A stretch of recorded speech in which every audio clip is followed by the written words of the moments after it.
الحمد لله وكفى والصلاة والسلام على خاتم الرسل وسيد الأنبياء وعلى آله وأصحابه الأتقياء. أما بعد فأعوذ بالله من الشيطان الرجيم. بسم الله الرحمن الرحيم.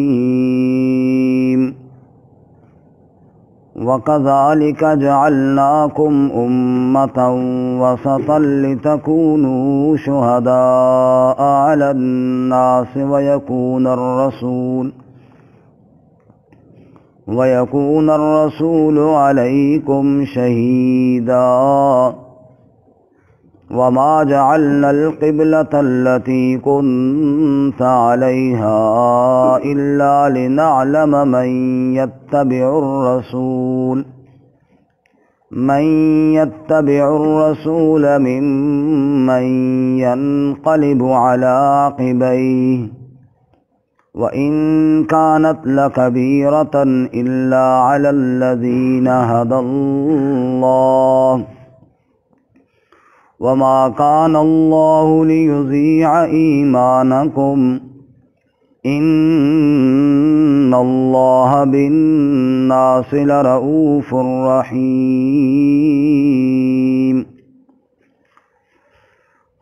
وكذلك جعلناكم، اور اسی طرح ہم نے تم کو بنایا، امتا وسطا، مرکزی امت، لتکونوا شہداء علی الناس، تاکہ ہو جاؤ تم گواہی دینے والے لوگوں پر، ویکون الرسول علیکم شہیدا، اور ہو جائیں رسول صلی اللہ علیہ وسلم تم پر گواہی دینے والے. وما جعلنا القبلة التي كنت عليها، اور ہم نے نہیں بنایا اس قبلے کو جس پر آپ تھے، الا لنعلم، مگر صرف اس لیے تاکہ ہم ظاہر کریں، من یتبع الرسول، کہ کون اتباع کرتا ہے رسول صلی اللہ علیہ وسلم کی، ممن ینقلب علی عقبیہ، اس شخص سے جو پلٹ جائے اپنی ایڑیوں کے بل، وَإِن كَانَتْ لَكَبِيرَةٌ، اور یقیناً یہ کام بھاری ہے، إِلَّا عَلَى الَّذِينَ هَدَى اللَّهُ، مگر ان لوگوں پر جن کو اللہ نے ہدایت دی. وما كان اللہ لیضیع ایمانکم، اور اللہ تعالیٰ ایسا نہیں کہ ضائع کرے تمہارے ایمان کو، ان اللہ بالناس لرؤوف الرحیم، بے شک اللہ تعالیٰ لوگوں کے ساتھ شفقت کرنے والا، رحم کرنے والا ہے. سبحان ربک رب العزت عما یصفون وسلام علی المرسلین والحمد للہ رب العالمین. اللہم صل علی محمد وعلی آل محمد کما صلیت علی ابراہیم وعلی آل ابراہیم انک حمید مجید. اللہم بارک علی محمد وعلی آل محمد کما بارکت علی ابراہیم وعلی آل ابراہیم انک حمید مجید. معزز سامعین، سورۃ البقرہ کا 17واں رکوع آیت نمبر 143 آپ کے سامنے تلاوت کی ہے. اللہ رب العزت اس کے مطابق صحیح بیان کی توفیق عطا فرمائے اور ہمیں قرآن و سنت پر عمل کرنے کی توفیق عطا فرمائے. گزشتہ سبق میں اس آیت مبارکہ کا کچھ حصہ بیان ہو چکا ہے. بات یہ چل رہی تھی کہ اللہ رب العزت نے ارشاد فرمایا کچھ بیوقوف اور ناسمجھ لوگ اس بات پر اعتراض کریں گے کہ بیت المقدس سے تبدیل ہو کر بیت اللہ کیوں قبلہ بنا؟ اس کا ایک تو مختصر جواب دیا، قل للہ المشرق والمغرب، اللہ تعالیٰ کسی جہت اور سمت میں بند نہیں ہے، مشرق و مغرب سب اللہ کا ہے۔ دوسرا تفصیلی جواب جاری ہے آیت نمبر 143 میں، جو کل ہم پڑھ رہے تھے، وقت کی قلت کی وجہ سے پورا نہ ہو سکا۔ فرمایا وَكَذَلِكَ جَعَلْنَاكُمْ أُمَّةً وَسَطًا، ہم نے قبلہ تمہیں بیت اللہ عطا کیا، یہ تو تمہارے اوپر ہمارا خصوصی کرم اور انعام ہے۔ جیسا کہ ہم نے امتوں میں اس امت کو شان والا بنایا ہے، ایسے ہی ہم نے ان کو قبلہ بھی شان والا عطا فرمایا ہے۔ جیسے یہ امت مرکزی امت ہے، ایسے ہی اس کا قبلہ بھی دنیا کے مرکز اور وسط میں اللہ تعالیٰ نے مقرر فرما دیا ہے۔ لِتَكُونُوا شُهَدَاءَ عَلَى النَّاسِ وَيَكُونَ الرَّسُولُ عَلَيْكُمْ شَهِيدًا، جو گواہی اللہ کے رسول صلی اللہ علیہ وسلم نے اس امت تک پہنچائی ہے، اللہ کی وحدانیت کے شاہد بن کر، یہ امت آگے وہی شہادت لے کر پوری کائنات کے اندر گواہی دے گی کہ لا الہ الا اللہ، اللہ کے علاوہ کوئی عبادت کے لائق نہیں ہے۔ یعنی جو دعوت رسول اللہ صلی اللہ علیہ وسلم نے اس امت کے حوالے کی ہے، وہی دعوت یہ امت لے کر پوری دنیا کے اندر جائے گی اور اللہ کے رسول صلی اللہ علیہ وسلم کی دعوت کو عام کرے گی۔ باقی اسی پہ کل بات چل رہی تھی۔ ایک حدیث پاک میں آتا ہے کہ رسول اللہ صلی اللہ علیہ وسلم نے ارشاد فرمایا کہ جب مجھ سے اللہ تعالیٰ میرے دنیا سے چلے جانے کے بعد والے لوگوں کے بارے میں پوچھیں گے نا، تو آپ صلی اللہ علیہ وسلم نے فرمایا اقول، میں وہی بات کہوں گا، کما جیسا کہ قال عبد الصالح عیسیٰ ابن مریم، جیسا کہ اللہ کے نیک بندے عیسیٰ ابن مریم نے جواب دیا، بالکل میں وہی جواب دوں گا۔ تو عیسیٰ ابن مریم کا جواب 7ویں پارے میں موجود ہے۔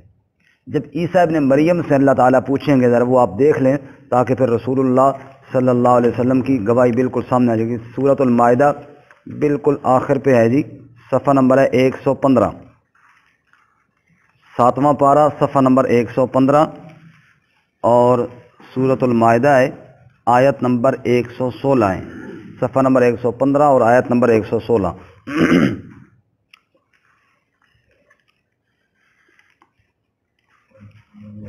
7واں پارہ صفحہ نمبر 115، آیت نمبر 115 ختم ہو رہی ہے اور 116 شروع ہو رہی ہے۔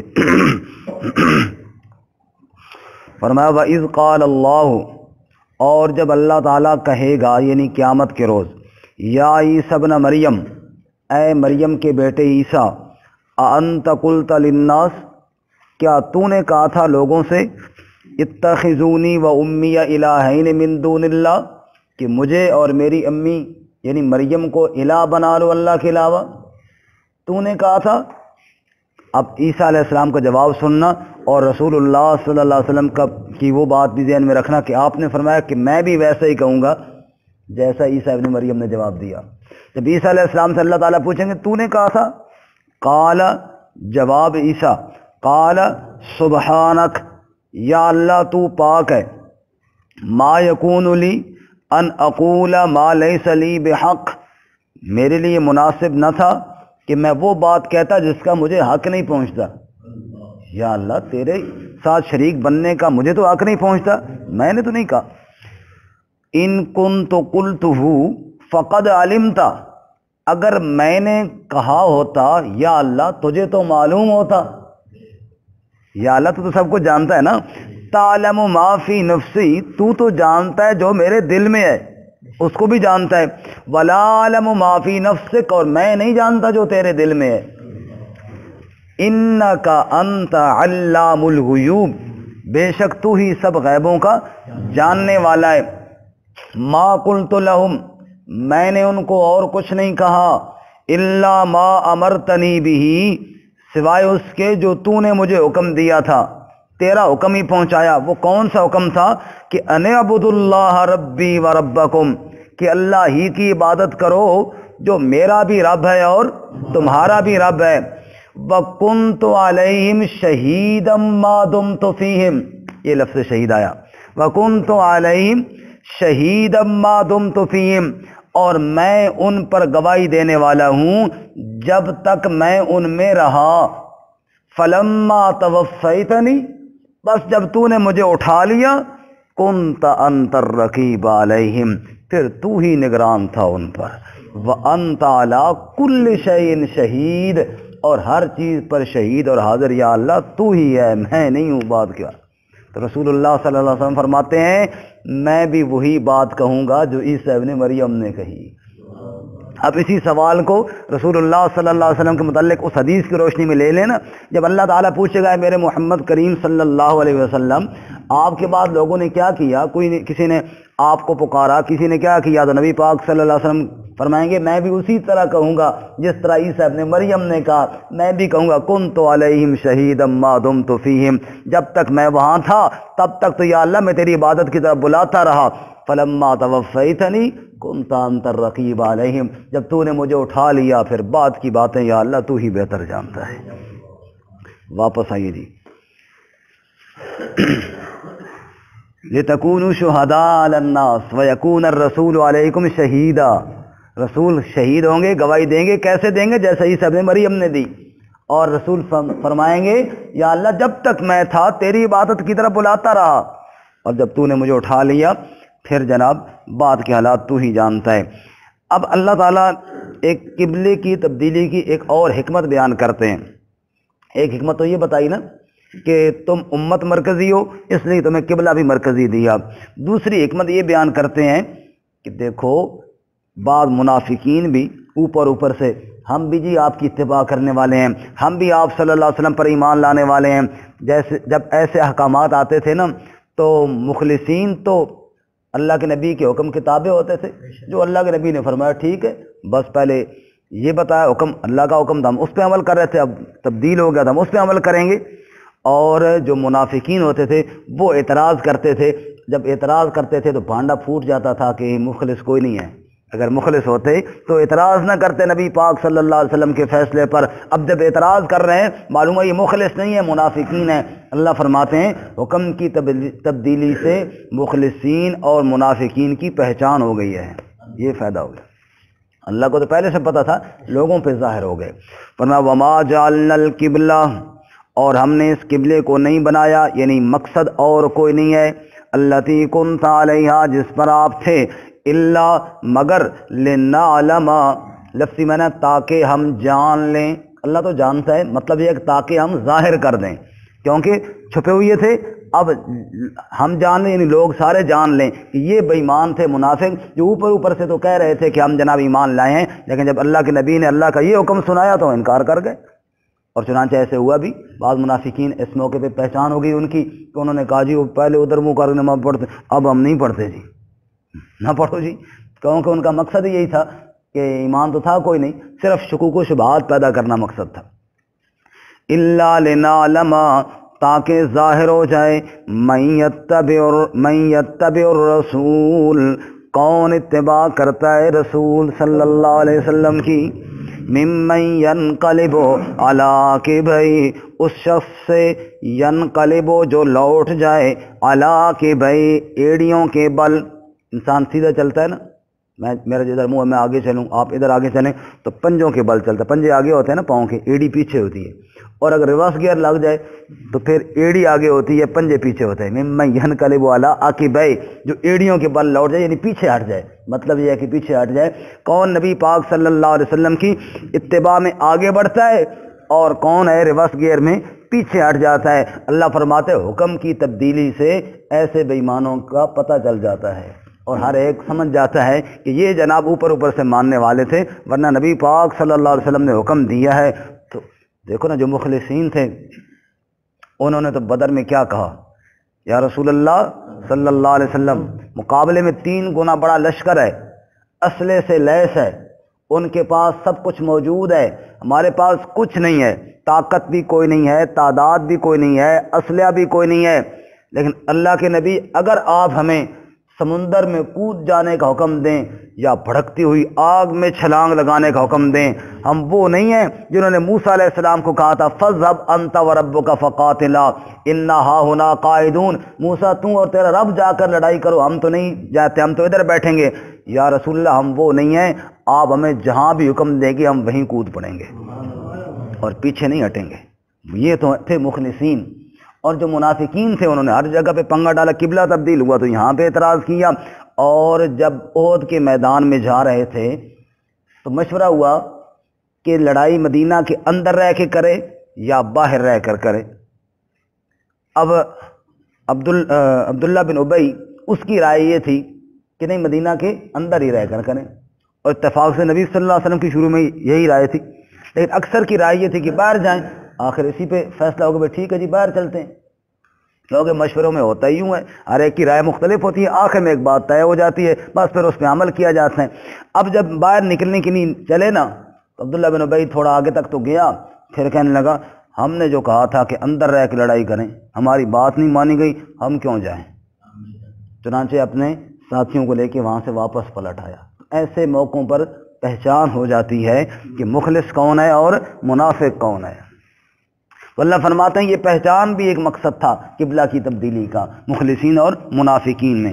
آگے اللہ فرماتے ہیں وَإِن كَانَتْ لَكَبِيرَةً إِلَّا عَلَى الَّذِينَ هَدَى اللَّهُ، فوراً دماغ میں خیالات تو آ جاتے ہیں، پہلے جناب بیت المقدس قبلہ تھا، اب یہ کیوں بن گئے، ایک خیال تو آتا ہے، لیکن جن کو اللہ نے ہدایت دی ہے ان کے لیے یہ کام کوئی مشکل نہیں ہے۔ جناب سیدنا ابو بکر صدیق رضی اللہ تعالیٰ عنہ جب معراج کا واقعہ پیش ہوا، ابو جہل ابو بکر کے پاس گیا اور ابو جہل کہنے لگا اے ابو بکر اب بڑی عجیب بات ہو گئی ہے، کیا اس بات کو بھی مانو گے؟ آپ نے فرمایا کیا بات ہو گئی؟ کہ تمہارے ساتھی محمد کریم صلی اللہ علیہ وسلم یہ کہتے ہیں اسی رات کے تھوڑے سے حصے میں یہاں مسجد حرام سے مسجد اقصیٰ تک گئے اور پھر وہاں سدرۃ المنتہا سے بھی آگے نکل گئے، جنت کو بھی دیکھا، جہنم کو بھی دیکھا، اور یہ سارا کچھ دیکھ کر واپس بھی آ گئے۔ ارے اتنے تھوڑے سے ٹائم میں تو بندہ ایک شہر سے دوسرے شہر نہیں پہنچ سکتا، اتنی بڑی بات محمد کریم صلی اللہ علیہ وسلم کہہ رہے ہیں، کیا اس بات کو بھی تم مان لو گے؟ یہ بھی بھلا کوئی ماننے والی بات ہے؟ ابو بکر صدیق نے جواب میں کہا اے ابو جہل تیرا عقل مانے یا نہ مانے، ابو بکر کا ایمان ماننے کے لیے تیار ہے۔ دماغ میں شبہات تو آتے ہیں نا، لیکن ایمان ہو تو پھر بندہ مان جاتا ہے۔ فرمایا اسی طرح شریعت کے اور کئی مسائل ہیں جہاں عقل بعض دفعہ نہیں مانتی لیکن ایمان مانتا ہے، جیسا کہ کفار نے کہا تھا نا اَإِذَا مُزِّقْتُمْ كُلَّ مُمَزَّقٍ إِنَّكُمْ لَفِي خَلْقٍ جَدِيدٍ، جب ہم مر جائیں گے مٹی کے ساتھ مٹی ہو جائیں گے، ریزہ ریزہ ہو جائیں گے، دوبارہ کیسے اٹھائے جائیں گے؟ یہ بات تو عقل نہیں مانتی، یہ بات تو دماغ میں آتی نہیں۔ ہے ہاتا لما توعدون، عقل سے بہت دور ہے یہ بات، بہت دور ہے، بڑی دور ہے، بڑے مشکل ہے یہ کام کہ جب ریت کے ساتھ مٹی ہو جائیں پھر دوبارہ کیسے اٹھائے جائیں گے؟ اللہ تعالیٰ فرماتے ہیں وَضَرَبَ لَنَا مَثَلًا وَنَسِيَ خَلْقَهُ قَالَ مَن يُحْيِي الْعِظَامَ وَهِيَ رَمِيمٌ، انسان کو دیکھو کیا ہو گیا، مثالیں دیتا ہے ریت اور مٹی کی، دیتا میری قدرت کے سامنے ہے، اور بھول گیا وَنَسِيَ خَلْقَهُ، بھول گیا کہ اس کو میں نے پیدا کیسے کیا تھا، اپنی تخلیق کو بھول گیا، حالانکہ اس وقت ریت کا ذرہ بھی کوئی نہیں تھا جب تجھے بنایا تھا، تو ایک نطفے کی بوند تھا، اس سے میں نے کیسا انسان بنا ڈالا، کیسے نقشے میں نے کھینچ کے اس میں لگا دیے ہیں۔ وَضَرَبَ لَنَا مَثَلًا وَنَسِيَ خَلْقَهُ، ہمارے لیے مثالیں بیان کرتا ہے، اپنی تخلیق کو بھول گیا۔ قَالَ مَن يُحْيِي الْعِظَامَ وَهِيَ رَمِيمٌ، کہتا یہ ہے جب یہ چورا چورا ہو جائیں گی ہڈیاں، کون ان کو دوبارہ زندہ کرے گا؟ قل، آپ فرما دیجئے میرے محبوب صلی اللہ علیہ وسلم، یحییھا الذی انشأھا اول مرہ، وہی زندہ کرے گا نا جس نے پہلی مرتبہ پیدا کیا۔ وَهُوَ بِكُلِّ خَلْقٍ عَلِيمٌ، وہ ہر تخلیق کو جاننے والا ہے۔ تیرے بدن کا کون سا حصہ ریت کے کس حصے کے ساتھ اٹکا ہوا ہے دنیا والے تو نہیں جانتے، لیکن تیرا رب تو ضرور اس کو جاننے والا ہے۔ اب یہاں پر ایمان مانتا ہے، یہاں پہ کیا مانتا ہے جی؟ ایمان مانتا ہے، دل کا یقین بولتا ہے کہ واقعی یہ کام کرنے والی ذات اللہ کی ہے، اس کے لیے کوئی مشکل نہیں۔ اب ایمان ہو تو بندہ ہر بات ماننے کے لیے تیار ہے، اور ایمان نہ ہو تو پھر بات ماننے کے لیے تیار نہیں ہوتا۔ اس لیے اللہ فرماتے ہیں وَإِن كَانَتْ لَكَبِيرًا، قبلہ تبدیل ہو گیا، فوری عمل کرنا نبی کے اشاروں پر۔ وَإِن كَانَتْ لَكَبِيرًا، یہ بات بڑی بھاری لگتی ہے، بظاہر تو بہت مشکل لگتی ہے۔ إِلَّا عَلَى الَّذِينَ هَدَى اللَّهُ، لیکن ان لوگوں کے لیے کوئی مشکل نہیں جن کو اللہ نے ہدایت دی۔ جب انہوں نے دیکھا رحمت کائنات، محبوب خدا، رب کے پیارے محبوب، اللہ کے پیارے نبی حضرت محمد الرسول اللہ صلی اللہ علیہ وسلم فرما رہے ہیں کہ اللہ کا حکم آ گیا کہ ادھر رخ کرنا ہے، انہوں نے دیر نہ لگائی، کیونکہ اللہ کے نبی جو فرما رہے ہیں جی، جن کو اللہ نے ہدایت دی ہے انہوں نے کوئی دیر نہ لگائی۔ اچھا، اب ایک شبہ، ایک سوال رہ گیا تھا، آخر میں اس کا جواب۔ سوال یہ تھا، بعض منافقین نے بھی کیا، بعض مسلمانوں کے دل میں بھی شبہ پیدا ضرور ہوا۔ منافقین نے کہا اچھا جی، اس 17 مہینے جو بیت المقدس کی طرف منہ کر کے نمازیں پڑھتے رہے، وہ تو پھر ساریاں ضائع ہو گئی ہیں نا، وہ تو پھر ساری برباد ہو گئی نا۔ جب انہوں نے یہ اعتراض کیا، شک تو پڑا، آخر ایک سوال تو پیدا ہوا، اللہ نے اس کا جواب دیا، وَمَا كَانَ اللَّهُ لِيُضِيَّ إِيمَانَكُمْ، اللہ ایسا نہیں کہ تمہارے ایمان کو ضائع کر دے، اللہ تمہارے ایمان کو ضائع کر، یہ اللہ تعالیٰ نہیں کرتا۔ اور یہاں پر ایمان سے مراد نماز ہے، ایمان سے مراد کیا ہے؟ اللہ تمہاری نمازوں کو ضائع نہیں کرتا۔ اور مفسرین یہاں پہ فرماتے ہیں کہ دیکھو، نماز ایک عمل ہے، لیکن اتنا اونچا عمل ہے کہ اس کو ایمان کے برابر قرار دیا گیا ہے۔ ما کان اللہ لیضیع ایمانکم، اللہ تمہارے ایمان کو ضائع نہیں۔ معلوم ہوا جتنا بندہ نمازی ہوگا نا، اتنا اس کے دل میں ایمان پختہ ہوگا، اور جتنا نماز میں سستی کرے گا اتنا گویا کہ ایمان اس کا کیا ہو گیا جی؟ کمزور ہو گیا۔ اتل ما اوحی الیک من الکتاب، آگے وَأَقِمِ الصَّلَاةَ، اللہ فرماتے ہیں میرے محبوب صلی اللہ علیہ وسلم، جو ہم نے وہی بھیجی ہے نا قرآن، اس کی تلاوت بھی کرو اور نماز کو بھی قائم کرو۔ فرمایا کہ قرآن کی تلاوت کے ساتھ نماز کو اللہ نے اس لیے جوڑا ہے، مفسرین فرماتے ہیں کہ ایمان قرآن بتاتا ہے اور نماز ایمان کو دل میں پختہ کرتی ہے، اس لیے اللہ تعالیٰ نے اس عمل کو ایمان قرار دیا ہے۔ وَمَا كَانَ اللَّهُ لِيُضِيَّ ایمانکم، اللہ تمہارے ایمان کو یعنی تمہاری نمازوں کو ضائع نہیں کرتا۔ کیوں؟ جس کی نمازیں ضائع ہو گئیں گویا کہ اس کا ایمان ضائع ہو گیا۔ اللہ یوں تو نہیں کرتا 17 ماہ کی نمازیں تمہاری ضائع ہو جائے، نہ، اللہ کسی کی عبادت کو ضائع نہیں کرتا، بلکہ وہ تو بڑا قدردان ہے۔ وہ تو کیا ہے؟ ان اللہ بالناس لرؤوف الرحیم، بے شک اللہ تو لوگوں کے ساتھ بڑی شفقت کرنے والا، بڑی محبت کرنے والا، بہت رحم کرنے والا ہے۔ اس کے بندے جب اس کے سامنے عبادت کے لیے کھڑے ہوتے ہیں، اللہ اپنے بندوں کی عبادت کو قبول فرمانے والا ہے۔ بس آخری حدیث سنا کے بعد ختم کرتا ہوں۔ رسول اللہ صلی اللہ علیہ وسلم نے فرمایا، بندہ مومن جب بارگاہ الہی میں کھڑا ہو کر کہتا ہے نا الحمدللہ رب العالمین، تو اللہ فرماتے ہیں حمدنی عبدی، بندہ کہتا ہے اللہ سب تعریفیں تیرے لیے ہیں، اللہ فرماتے ہیں فرشتوں سے حمدنی عبدی، وہ دیکھو میرا بندہ میری حمد بیان کر رہا ہے۔ جب بندہ کہتا ہے الرحمن الرحیم، اللہ فرماتے ہیں اثنا علی عبدی، وہ دیکھو میرا بندہ میری ثنائیں بیان کر رہا ہے۔ جب بندہ کہتا ہے مالک یوم الدین، اللہ فرماتے ہیں مجدنی عبدی، وہ دیکھو میرا بندہ میری بزرگی کا اعلان کر رہا ہے۔ جب بندہ کہتا ہے ایاک نعبد و ایاک نستعین، اے اللہ تیری ہی عبادت کرتے ہیں اور تجھ ہی سے مدد مانگتے ہیں، اللہ فرماتے ہیں نصف حالی و نصف حال عبدی ولعبدی ما سالا، عبادت تو میرے لیے اور دعا میرے بندے کے لیے، عبادت میرا حق ہے، دعا اس کی ضرورت ہے۔ وَلِعَبْدِي مَا سَأَلَ، اب مانگ تو کیا مانگتا ہے، جو تو مانگے گا تیرا رب تجھے عطا کرتا جائے گا۔ اس لیے اس سے آگے دعا ہے نا اہدنا الصراط المستقیم، اے اللہ میں سیدھے راہ پر چلا، فرمایا تو مانگ میں تجھے عطا کر دے گا۔ اللہ فرماتا ہے میں ضائع کروں گا تمہاری نمازوں کو؟ نہ، تم اخلاص کے ساتھ میرے در پہ نماز پڑھو گے۔ ما کان اللہ لیضیع ایمانکم ان اللہ بالناس لرؤوف الرحیم۔ اللہ تعالیٰ عمل کی توفیق عطا فرمائے۔ ترجمہ دوبارہ سنیں۔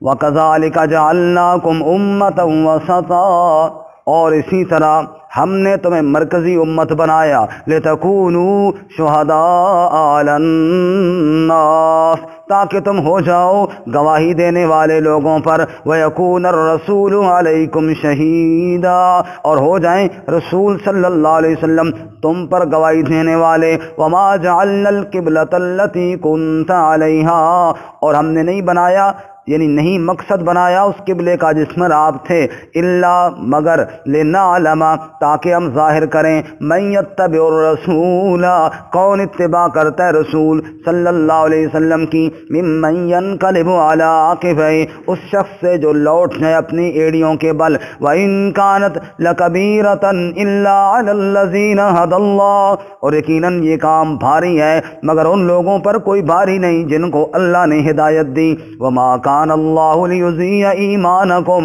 اور اللہ ایسا نہیں کہ ضائع کرے تمہاری نمازوں کو، ان اللہ بالناس لرؤوف الرحیم، بے شک اللہ تعالی لوگوں کے ساتھ شفقت کرنے والا، رحم کرنے والا ہے۔